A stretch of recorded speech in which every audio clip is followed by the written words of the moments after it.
So we're now standing in front of Natalia Goncharova's Madonna and Child from 1911. It's in the new Tretiakov gallery in Moscow. What's going on here? I didn't expect to see any icons in a avant-garde gallery. Oh, that's a good question.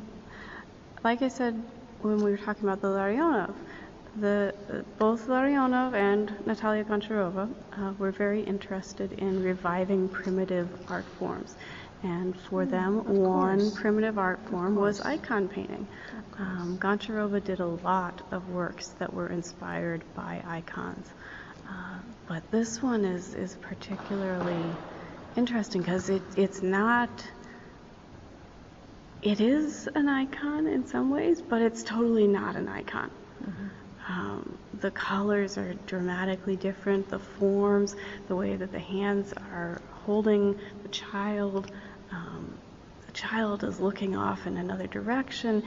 It sort of looks like an icon, but at the same time, for the average Russian viewer at the time, it's an extreme perversion of the iconic form because it doesn't copy it correctly.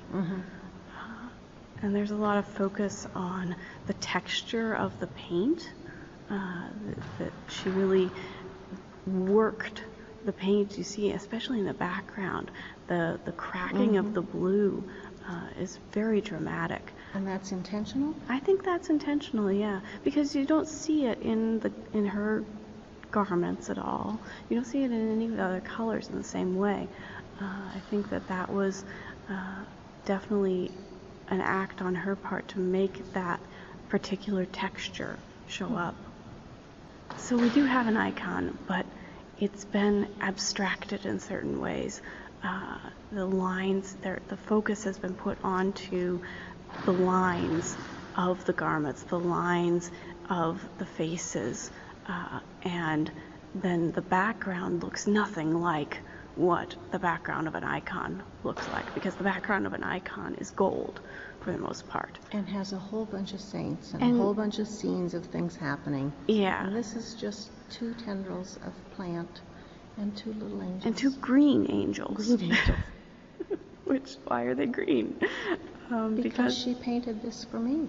Oh, because you like green. No, I don't think that's the case. Okay.